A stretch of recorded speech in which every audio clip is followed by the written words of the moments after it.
Soyez les bienvenus au nom du Dieu trois fois saint.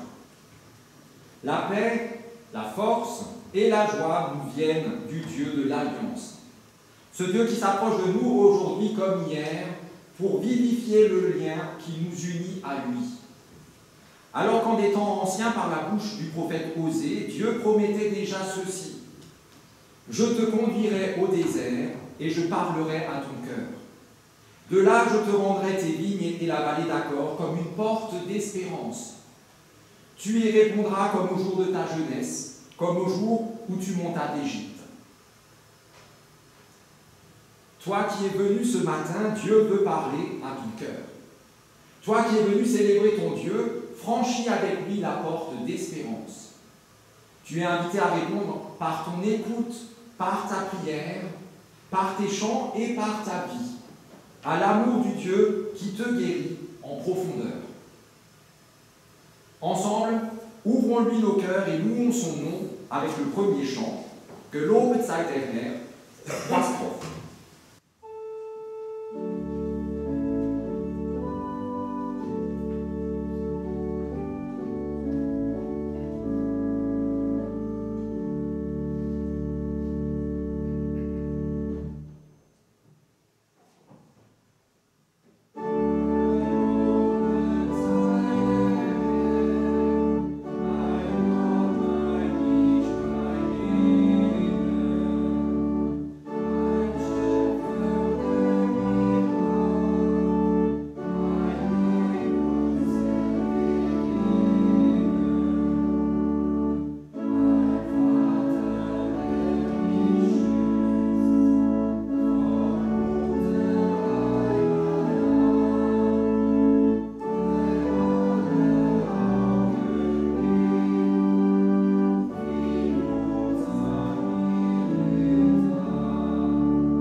Alléluia, vive le Seigneur.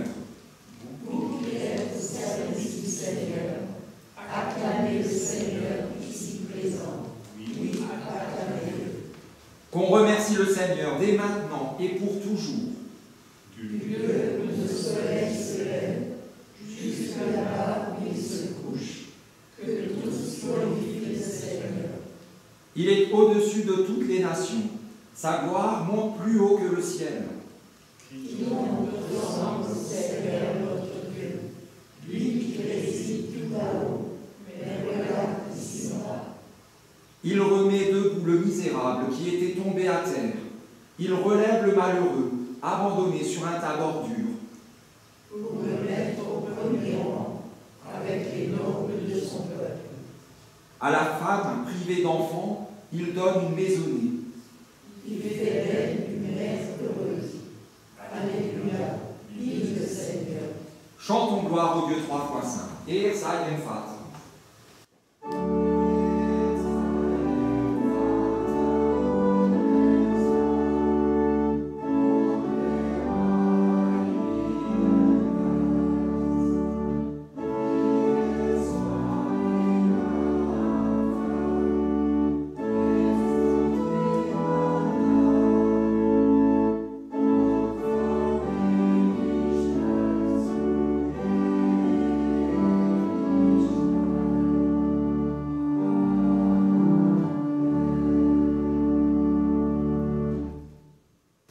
Parce que nous sommes sûrs de l'amour de Dieu pour nous, nous pouvons reconnaître devant lui ce qui nous sépare de lui. Seigneur, dans la nuée des actes que nous accomplissons au quotidien, certains sont de véritables actes manqués que nous n'avons même pas vraiment voulu. Par eux, trop souvent, nous blessons ceux qui nous aiment et que nous aimons aussi. Par eux, trop souvent, nous te blessons, toi. Car trop souvent, notre réponse n'est pas l'amour. Trop souvent, nous préférons engager nos forces dans ce que nous pensons nous profiter davantage, quitte à nous éloigner des autres et de toi. C'est pourquoi nous te prions, Seigneur, décharge-nous de ce qui nous pèse. Relève nos têtes, relève nos cœurs vers les cimes de ton amour. Inonde nos vies par ton esprit. Efface toute crainte et tout doute, et conduis-nous sur les chemins de ton éternité. Oui, Seigneur, nous t'en prions, prends pitié de nous. Herr, erbarme dich.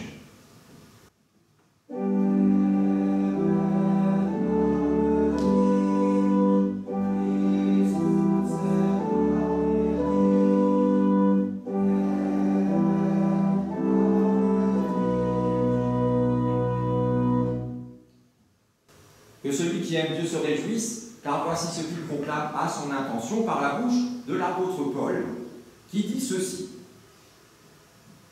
Dans son amour, Dieu a décidé par avance qu'il ferait de nous ses enfants en Jésus-Christ. Car par le sacrifice du Christ, nous sommes délivrés du mal et nos péchés sont pardonnés. À celui qui s'abandonne à Dieu, à celui qui se laisse être adopté, à celui qui aspire à vivre par son esprit, à celui qui, tel un enfant, place toute sa confiance en Dieu, le pardon est assuré. Et la force, l'amour et la sagesse de Dieu lui sont donnés à profusion. Pour cette grâce admirable, chantons-lui notre reconnaissance, exaltons le Seigneur. Ehre sei Gott in der Höhe.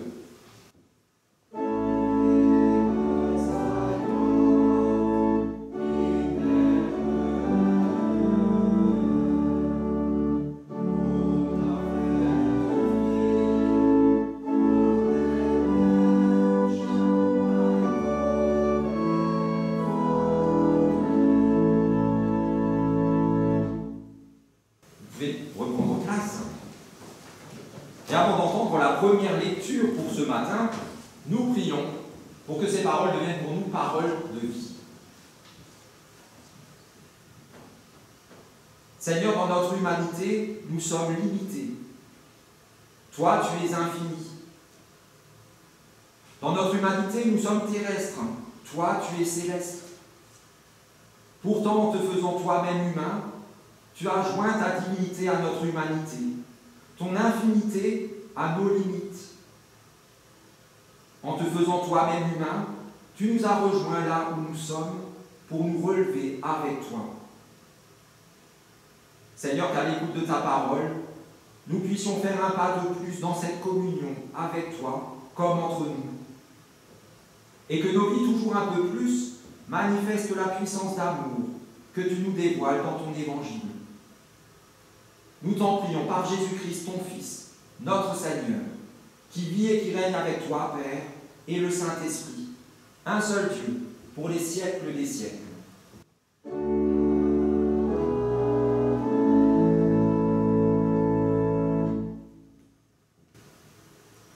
La première lecture, qui est normalement celle prévue pour la prédication, je lui en ai trouvé une autre qui l'accompagne bien. Elle est tirée du livre du prophète Ésaïe au chapitre 6, les premiers versets, et c'est la vocation du prophète Ésaïe. L'année de la mort du roi Osias, je vis le Seigneur assis sur un trône très élevé. Le bas de son vêtement remplissait le temple. Des séraphins se tenaient au-dessus de lui. Ils avaient chacun 6 ailes, 2 dont ils se couvraient le visage, 2 dont ils se couvraient les jambes, et 2 dont ils se servaient pour voler.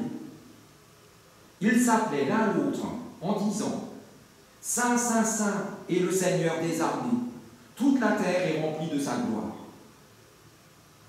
Les soubassements frémissaient à la voix de celui qui appelait, et la maison se remplit de fumée.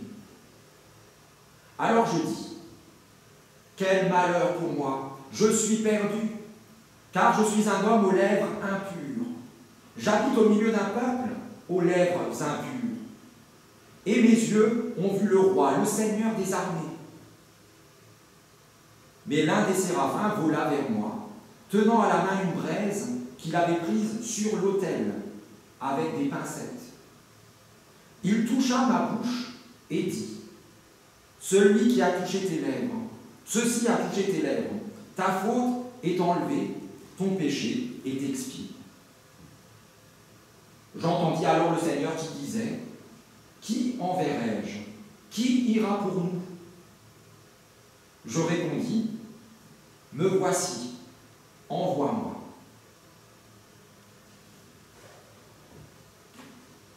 Nous chantons le chant suivant, Brun alles Heils, et il y a 5 strophes.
le mot d'ordre en ce dimanche de la Trinité, tiré de la deuxième lettre de l'apôtre Paul aux chrétiens de Corinthe, chapitre 13, verset 13, qui dit ceci: que la grâce du Seigneur Jésus-Christ, l'amour de Dieu et la communion du Saint-Esprit soient avec vous tous. Acclamons l'Évangile en chantant Alléluia.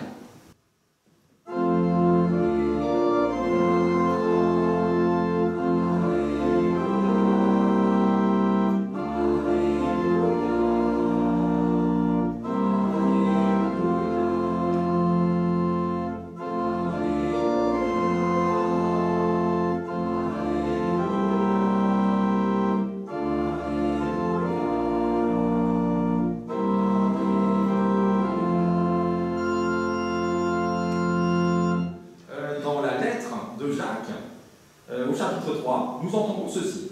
Bon courage. Nous mettons un mort dans la bouche des chevaux pour qu'ils nous obéissent, et nous pouvons ainsi diriger leur corps tout entier. Ou bien penser aux navires. Même s'ils sont très grands et que des vents violents les poussent, on les dirige avec un tout petit gouvernail. Et ils vont là où le pilote veut. De même, la langue est une très petite partie du corps, mais elle peut se vanter d'être la cause d'effets considérables. Pensez au petit feu qui suffit à mettre en flamme une grande forêt. Eh bien, la langue est pareille à ce feu. C'est un monde de mal installé dans notre corps. Elle infecte notre être tout entier. Elle enflamme tout le cours de notre existence d'un feu provenant de l'enfer même.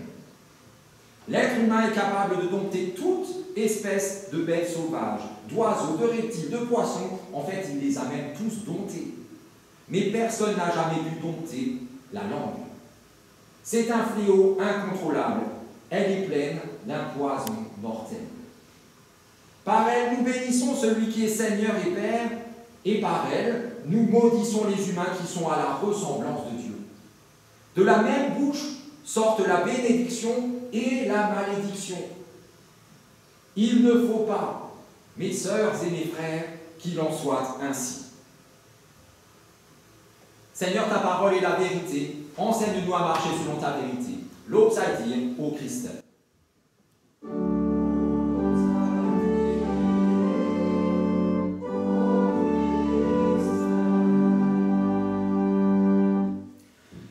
Grâce aux deux lectures du jour, complémentaires, pour moi en tout cas, la question du jour va vous paraître beaucoup trop simple. Je vous la pose quand même. Quelle est l'arme la plus acérée de l'être humain? La langue. Unanimité, donc c'est évident. Hein, c'est une évidence pour tout le monde. C'est bien notre langue, alors pas forcément ce petit bout de chair, ce petit muscle, mais cette langue qui représente notre capacité à dire aussi bien le bon que le mauvais. Allez, on a dit qu'on allait dénoncer, soyons honnêtes, surtout le mauvais. Nous sommes capables de dire avec ce petit truc, avec ce petit muscle, on est capable de dire vraiment des mauvaises choses, des méchancetés. Chaque jour, notre langue inflige des millions de blessures. Vrai ou faux? Vrai. Chaque jour, nombre de ces blessures sont si profondes qu'elles entraînent rancœur, vengeance et dépression. Chaque jour, nos paroles tuent. C'est vrai, même si c'est à petit feu. Au final, il y a quand même la mort derrière. Et je n'invente rien, Jésus lui-même dénonce cette réalité. Chapitre 5 de l'évangile de Matthieu, voici ce que Jésus dit. Vous avez entendu qu'il a été dit aux anciens, tu ne commettras pas de meurtre, tu ne tueras pas. Hein? Celui qui commet un meurtre sera passible du jugement. Mais moi, Jésus, je vous dis, quiconque se met en colère contre son frère sera passible, lui aussi, du jugement. Quiconque traitera son frère d'imbécile sera passible du tribunal. Quiconque le traitera de fou sera passible du feu de l'enfer. Alors, comment Jésus peut-il être aussi radical? Comment peut-il affirmer qu'une petite colère, qu'une petite insulte, la plupart du temps méritée par celui qui la reçoit, équivalent à un meurtre qui ôte véritablement la vie à quelqu'un. Ça n'a rien de comparable, les deux, pour nous. Déjà, Jésus affirme cette équivalence parce qu'aux yeux de Dieu, donc à ses yeux à lui, une méchanceté, quelle qu'elle soit, vaut n'importe quelle autre méchanceté, quelle qu'elle soit. La relativisation du mal, la hiérarchisation du mal, ça, c'est bon pour nous. C'est une affaire humaine à laquelle Dieu consent parce qu'il nous aime. Pour que nous puissions organiser notre vie en société, pour qu'on puisse vivre ensemble, il faut qu'il y ait une gradation. Donc ça, c'est moins grave que ça. Mais c'est plus grave que ça, etc. Sinon, ce serait impossible de vivre ensemble, on n'est pas assez bon. Mais fondamentalement, pour Dieu, quand il s'agit du bien et du mal, il n'y a pas de hiérarchisation, il n'y a pas de demi-mesure, ni de quart de mesure, ni de 99% de mesure. Pour lui, c'est tout bon ou tout mauvais. C'est tout ou rien. Jésus le dit sans ambiguïté. Je ne fais que citer ce qui a marqué dans la Bible. Si c'est la parole de Dieu, parole de vérité, on peut l'entendre. Matthieu chapitre 12. Celui qui n'est pas avec moi est contre moi. Et celui qui ne rassemble pas avec moi disperse. Même si je rassemble à 99%, le fait que je disperse à 1%, je ne suis pas encore, je ne suis pas de son côté, en gros. Puisque Dieu nous a formés à son image, cette ressemblance est l'objectif qu'il a pour nous. Dieu lui-même le dit à de nombreuses reprises, notamment par la bouche de Moïse, dans le livre du Lévitique, qu'on ne lit jamais, trop de lois, et pourtant il y a ceci. Vous serez saints, car je suis saint. Il le dit je ne sais pas combien de fois. Voici ce que tu diras au peuple. Vous devez être saints parce que votre Dieu, moi, votre Dieu, je suis saint. Et je vous ai créé à ma ressemblance.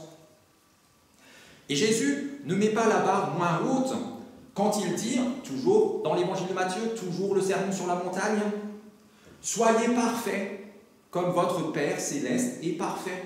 Voici le but à atteindre. Pas la médaille de bronze, pas la 15e place du championnat. C'est pourquoi une petite méchanceté verbale n'a au final rien de petit. C'est purement et simplement une méchanceté. Un petit mensonge, mais on ne parle pas du mensonge forcément, si on en parle aussi, un petit mensonge, c'est un mensonge. Pire, et ça on le sait aussi d'expérience, bien souvent les méchancetés qu'on dit font encore plus mal que les coups physiques. Bien souvent les méchancetés qu'on dit sont encore plus mortelles, parce que les bleus à l'âme persistent bien plus longtemps, on les porte en nous bien plus longtemps qu'un os brisé. 1 mois, 2 mois, c'est réparé, on s'en souvient même plus, après on galope de nouveau. Alors qu'un bleu à l'âme, on porte ça parfois toute une vie. Combien de suicides ont pour cause principale une parole méchante? Beaucoup. Combien d'enfants et d'ados souffrent des moqueries des autres jeunes de leur âge? Presque tous. Combien d'adultes portent en eux le dégoût d'eux-mêmes à force de s'être entendus dire depuis l'enfance par ceux qui auraient dû les aider à grandir « tu es bon à rien ». Alors on pourrait imaginer qu'avec le progrès et la technologie, les choses vont s'améliorer. La technologie ne corrige pas cette erreur, elle la renforce. Car elle nous permet de cracher notre venin en nous cachant derrière un écran. À travers le monde, on peut être méchant avec plein de gens qu'on ne croisait jamais et qu'on ne verra jamais. Alors on peut se lâcher, encore pire.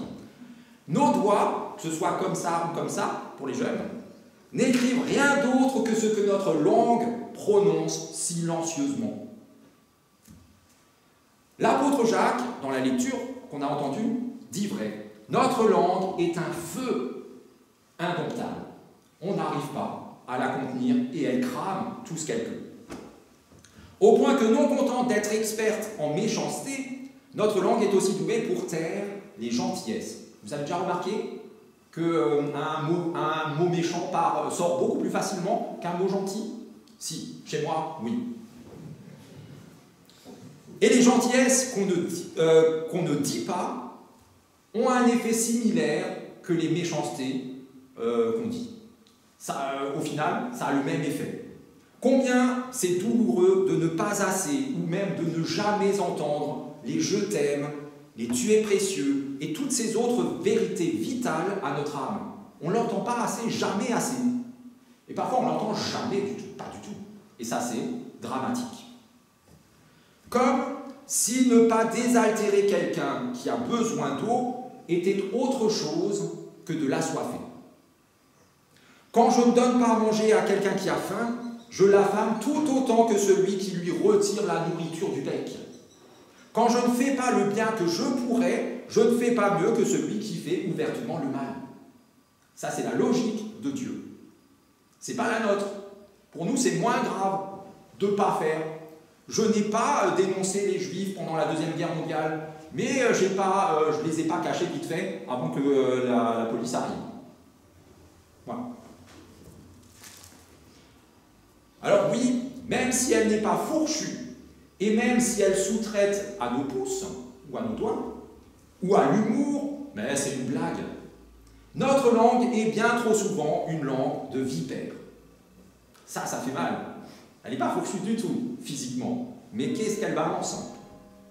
Si bien qu'il est difficile de croire ce qu'on nous dit, parce que bien souvent, ce qui est dit n'est pas la vérité. C'est faux. Peut-être même juste un peu, mais un petit peu, c'est faux.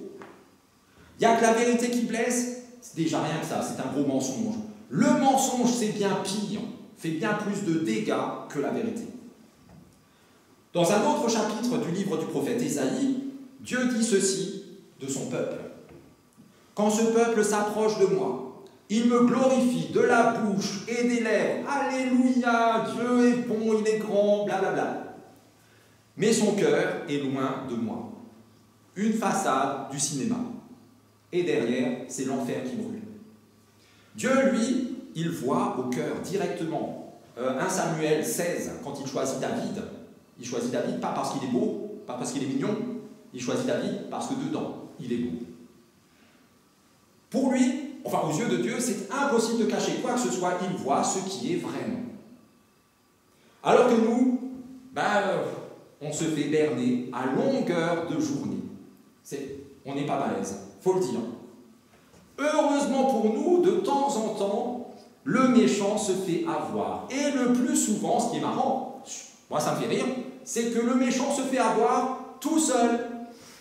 Parce qu'il faut bien le dire, ça nous rassure aussi, le méchant est toujours plus arrogant qu'intelligent. Là, il y a une hiérarchisation, l'arrogance du méchant croît, et pendant que ça croît, son intelligence diminue. Et il se fait avoir tout seul, il met les pieds dans le plat. Alors j'ai un exemple pour vous, c'est là où je dénonce. C'est une anecdote que m'a racontée Alain Ampille. Et donc là déjà, vous savez que c'est parole d'évangile. Parce que Alain, vous le connaissez, pour le définir, Alain, c'est quelqu'un de fondamentalement gentil. Aussi gentil, c'est difficile, plus gentil, c'est impossible. On ne peut pas être plus gentil qu'Alain. On est d'accord. Et pourtant, Alain, aussi gentil qu'il est, il m'a dit ceci de quelqu'un. « Je ne connais pas plus faux cul que cette personne-là. » C'est vraiment une citation textuelle. Hein. C'est des mots qu'il a dit. Si Alain dit ça de quelqu'un, vous pouvez imaginer à quel point cette personne doit être affreuse. Alors je sens en vous cette petite question qui surgit, mais de qui parlait-il? Figurez-vous qu'il parlait d'une personne à haute responsabilité dans notre église, dans l'Uepal, presque tout en haut, pas tout en haut, mais presque tout en haut, et c'était de cette personne, d'une de ces personnes-là dont parlait Alain. Et ça, je sais que heureusement vous êtes assis, vous ne vous en doutiez absolument pas. Que dans notre église, même à des postes à haute responsabilité, il y a des gens méchants. Vraiment méchants.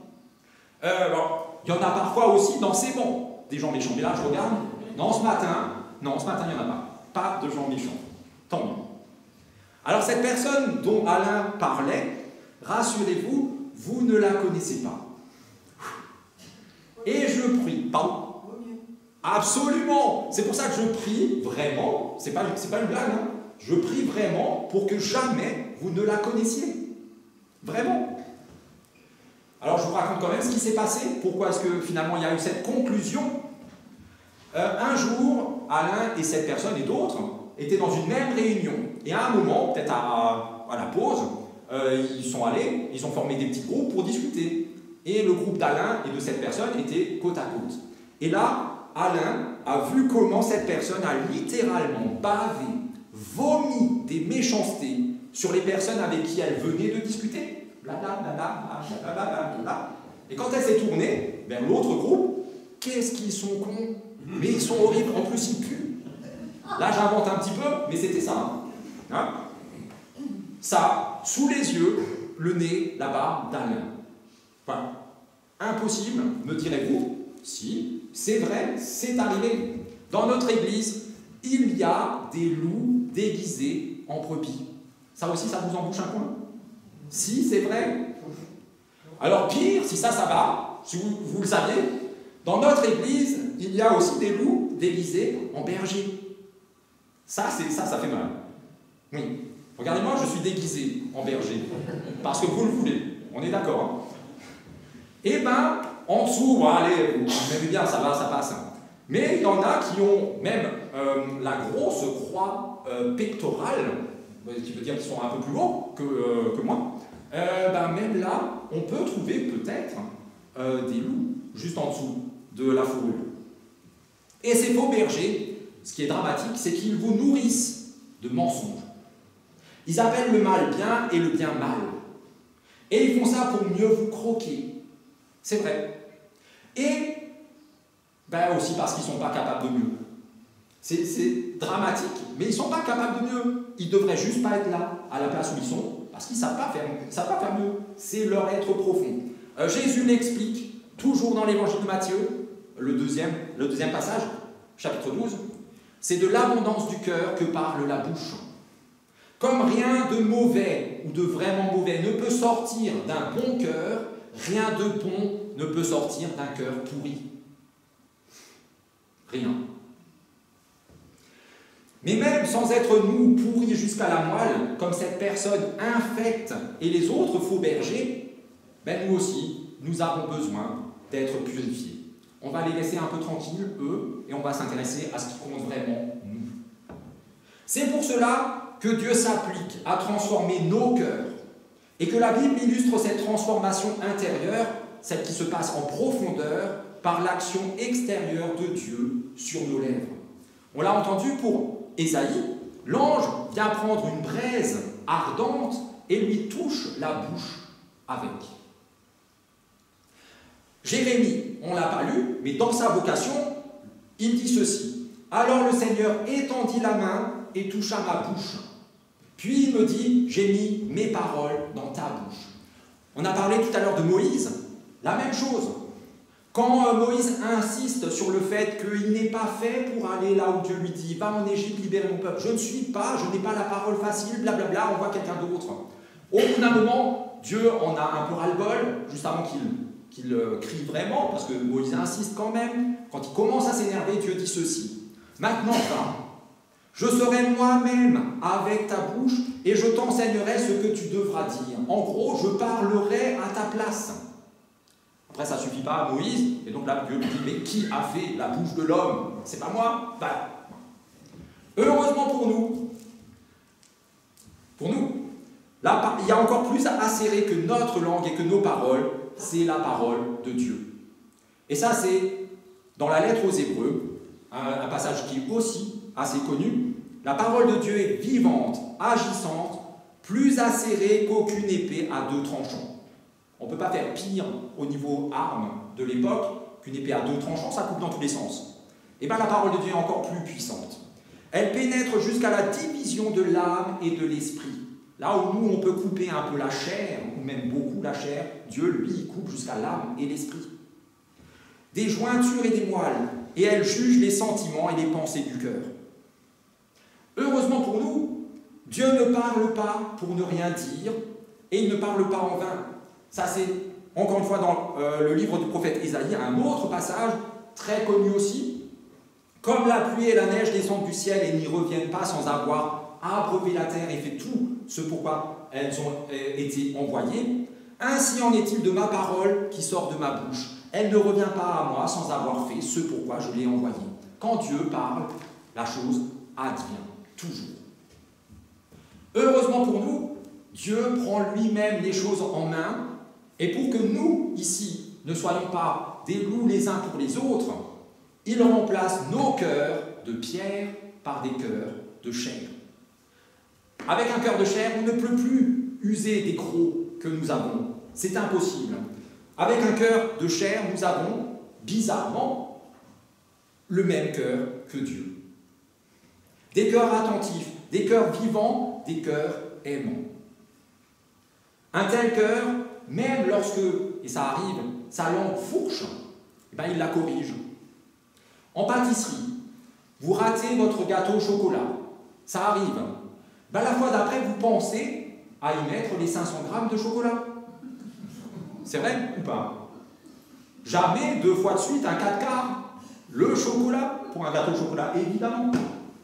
En jardinage, quand vous vous plantez, plutôt que les plantes, justement, la fois d'après, vous vous souvenez que ce n'est pas au mois de, on va dire, novembre qu'on rempote les tomates. C'est pas en novembre. Ça, vous vous souvenez. Vous n'avez pas encore forcément le bon mois, mais vous savez que ce n'est pas novembre. Dans tous les domaines de la vie, quand on se plante, on lève les yeux vers notre modèle, celui que nous suivons, et on va de l'avant, à sa suite. Me voici, Seigneur, fais de moi ce que tu veux. Si bien qu'à terme de ce processus de grandissement, ce n'est plus moi qui vis, c'est Christ qui vit en moi. C'est l'apôtre Paul qui dit ça. Et si c'est bien Christ qui vit en moi, alors la perfection est effectivement en chemin. Amen.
pour ta présence dans nos vies.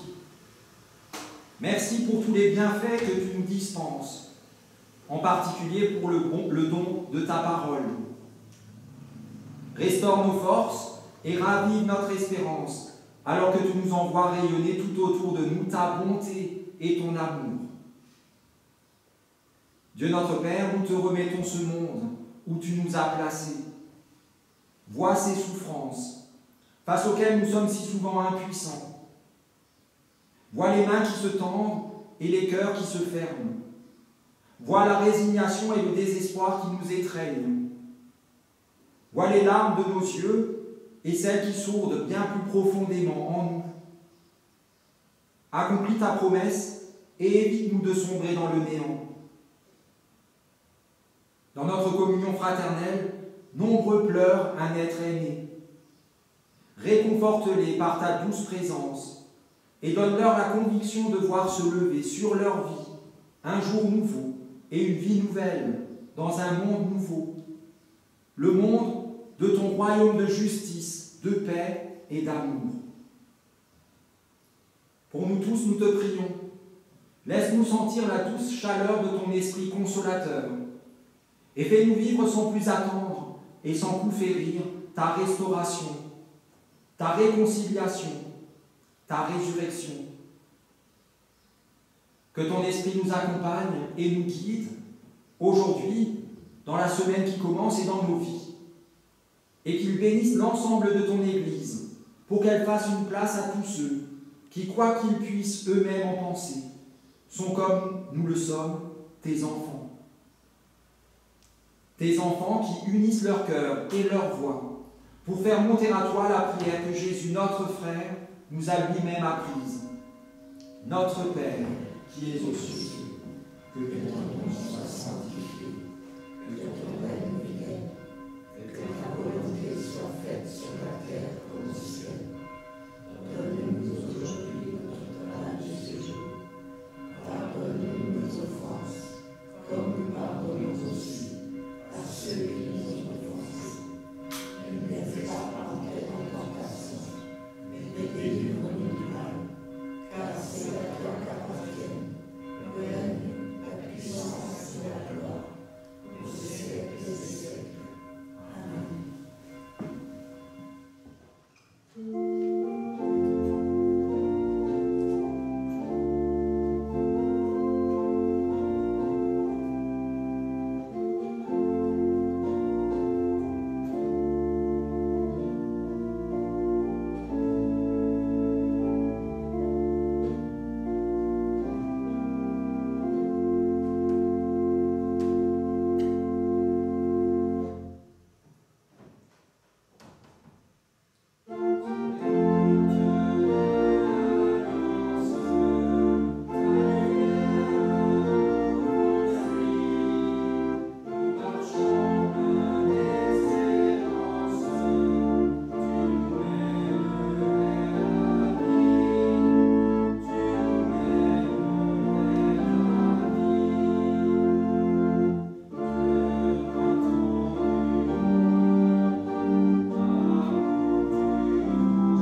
journées et dans nos vies. Rassurés et encouragés par l'invitation que Jésus lui-même nous adresse, lorsqu'au dernier jour, il nous dit ceci. Venez, vous qui êtes bénis de mon Père, et héritez le royaume qui a été préparé pour vous depuis la fondation du monde. Car je vous le dis, et c'est la vérité, toutes les fois où vous avez nourri et abreuvé, recueilli et vêtu, soigné et visité l'un de ces plus petits d'entre mes frères, c'est à moi que vous avez fait tout cela. Nés de l'Esprit, vivons et aimons en enfants de Dieu. Et qu'ainsi Dieu notre Père, par son Esprit, vous accompagne et vous conduise, qu'il vous affermisse dans son alliance éternelle, en Jésus-Christ, son Fils, notre Seigneur. Amen. Soyez bénis, vous êtes bénis, mais ça vous salue.